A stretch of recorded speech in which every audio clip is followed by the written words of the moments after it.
Dans cette capsule, je vais vous parler d'une apparition que j'ai vécue de Maitreya en Jamaïque en 2004, après l'ouragan Ivan.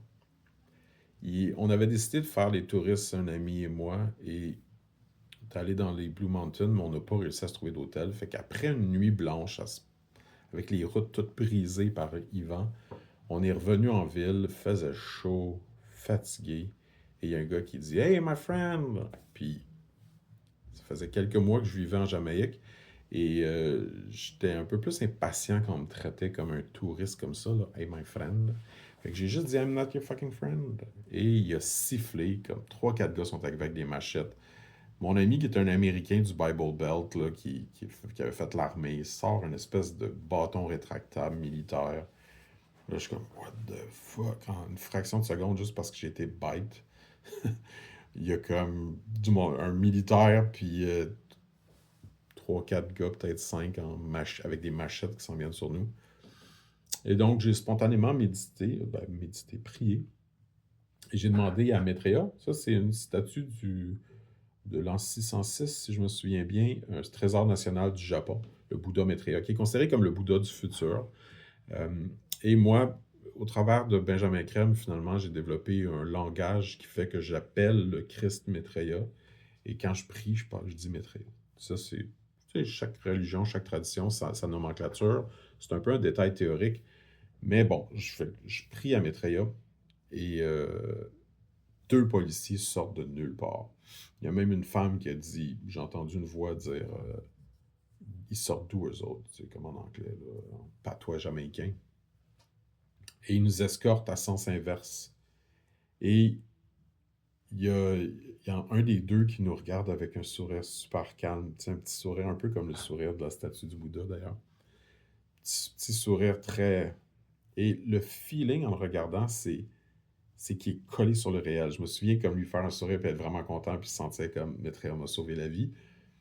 Mais c'est comment aussi, puis ça m'est apparu plus d'une fois, là, euh, j'ai eu plus qu'une apparition de Maitreya dans ma vie, mais c'est comme si, la façon la plus simple de le décrire, c'est imagine que tu as une photo dans ta main, là, puis il y a un objet en 3D par-dessus. Même si la photo est bien faite, puis que tu as un feeling de 3D en regardant la photo, si tu mets un objet en 3D par-dessus, tu as comme l'impression de voir du 3D sur du 2D.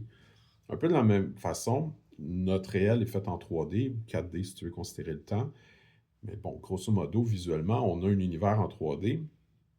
Et quand les maîtres qui ont terminé leur cycle de réincarnation font des apparitions, c'est comme s'ils étaient superposés au réel.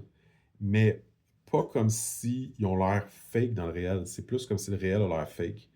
Donc, comme si leur lumière, leur brillance était supérieure et donc que ce qui détonnait, qui avait l'air plus vrai. Et donc, ce feeling-là de paix, de calme, de plus vrai, euh, m'a semblé évidemment évident, mais à mon ami aussi, le soir, il a dit Qu'est-ce Ça lui a pris du temps avant de me poser la question. Il a fallu qu'il se cale une coupe de shot d'alcool, là. Et on était sur l'adrénaline un peu aussi, évidemment, après l'événement. Moins moi, j'ai très vite redescendu quand justement l'apparition est arrivée. Mais lui, il était un peu sous le choc. Puis là, il a comme plus tard, il a dit Qu'est-ce qui est arrivé? Puis là, j'ai raconté la prière. Puis lui, bon, il vient de la Bible Belt aux États-Unis, il a fait l'armée et tout ça. Donc, lui, il était ouvert théoriquement à parler du Christ, mais jamais il avait vécu une apparition comme ça. Et lui aussi a comme fait, mais ils sont clairement sortis de nulle part, là. Puis moi aussi, puis même une autre personne l'a dit. Et donc, tu sais, je veux dire, c'était comme une petite foule de gens, là. Si le gars qui a appelé ses amis avec les machettes, là, les policiers, il fallait qu'ils soient parmi eux. Il n'aurait jamais fait ça devant des policiers.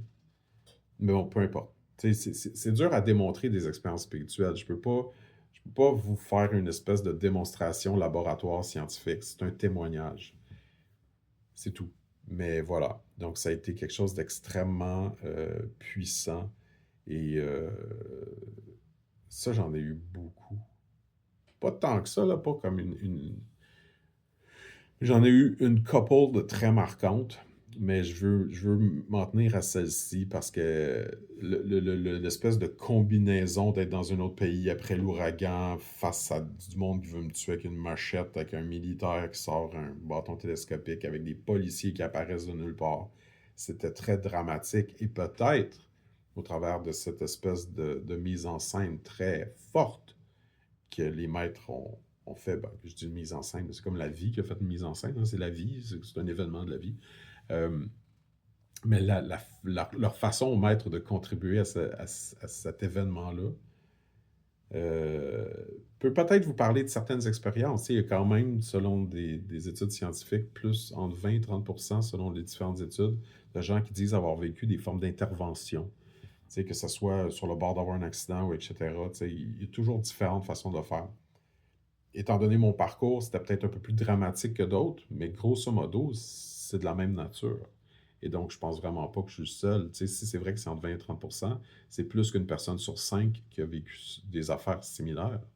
Vous en faites peut-être partie.